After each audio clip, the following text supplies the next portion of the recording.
La situation semble se tendre d'heure en heure. Tous les peuples du monde attendent impuissants ce qui, hélas, paraît inévitable. Monsieur le Premier ministre a déclaré à la télévision « Gardez votre calme. Toute panique doit être évitée. Ne perdez pas d'espoir. La raison finira par triompher. » L'IA envahit le monde. Les artistes tremblent, les photographes râlent et les robots font des portraits. Rassurez-vous, on garde notre humour et nos objectifs bien réglés pour explorer ce drôle de ménage à trois. IA, photo et art. Un trio un peu improbable, vous allez me dire. Et pourtant, oui, je sais, c'est quand même moins fun que Riri, Fifi et Loulou. Mais on fait avec ce qu'on a. Alors pour bien planter le décor, je me fais l'avocat du diable et je vous sers les définitions officielles.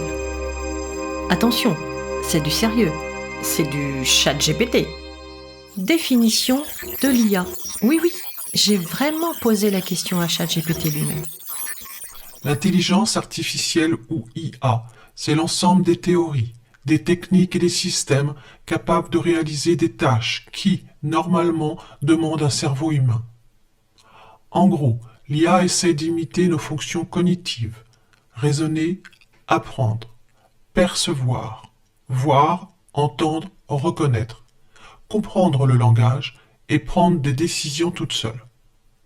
On distingue deux grandes familles. L'IA faible, celle qui gère des tâches spécifiques, comme les assistants vocaux, les filtres photos ou Netflix qui devine que vous allez encore regarder une série de tueurs en série. Et l'IA forte, celle qu'on n'a pas encore inventée, mais qui serait capable de raisonner comme un humain. Et là, on commence à flipper un peu. Et selon le Parlement européen, c'est quoi l'IA pour lui ? C'est un outil capable de reproduire des comportements liés aux humains, tels que le raisonnement, la planification et la créativité. La créativité ? Oui, vous entendez bien. Donc l'IA serait créative ? Retour à l'IA avec la définition de l'art. Alors là, vaste sujet, et j'ai pas précisé lequel.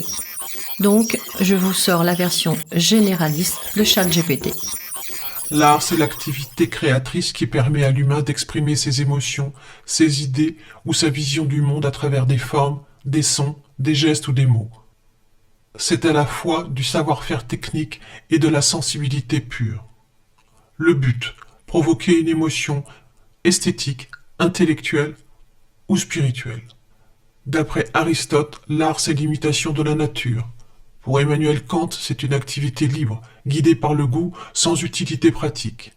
Un mélange de beauté, de réflexion et parfois d'un peu de folie douce. Et pour l'Académie française, l'art avec un grand A, c'est une activité désintéressée, dont le but est en elle-même, l'art pour l'art. Vous voyez le genre. On y met les beaux-arts, la musique, la danse, la photo, la poterie, bref, tout ce qui transforme une idée en émotion. Mais alors, pourquoi personne ne parle d'art numérique ? Eh bien voilà, il nous manquait la définition de la photographie. Alors là, la photographie, on dirait un contrôle surprise de terminal. Voilà ce que ChatGPT nous en dit. Techniquement, c'est l'art, la technique et la pratique de créer des images durables à partir de la lumière ou d'autres rayonnements sur un support sensible. Autrefois, la pellicule. Aujourd'hui, le capteur numérique. Étymologiquement, photographie, ça vient du grec phos, lumière, et graphein, écrire. En gros, écrire avec la lumière. C'est joli, non ? Mais la photo, ce n'est pas qu'un clic, c'est aussi un moyen d'expression, une façon de transmettre une émotion ou un regard sur le monde. C'est un outil de mémoire, de témoignage, de création. Et côté institution, qu'est-ce qu'ils disent ?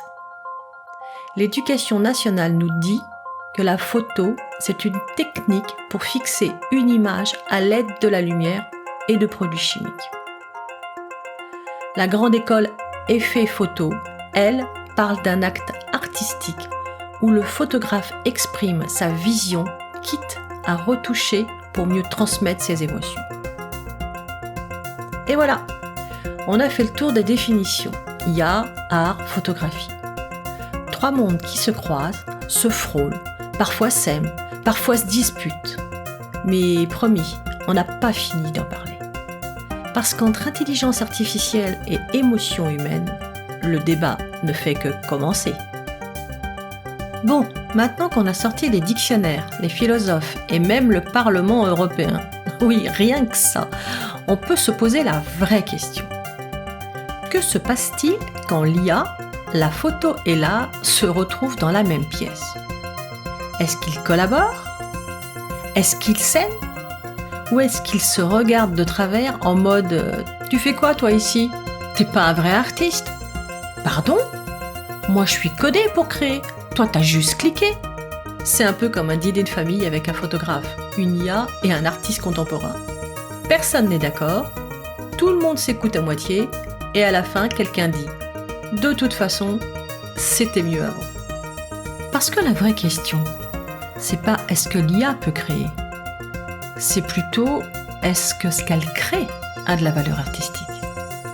Et surtout, est-ce que ça nous touche encore, nous les humains ?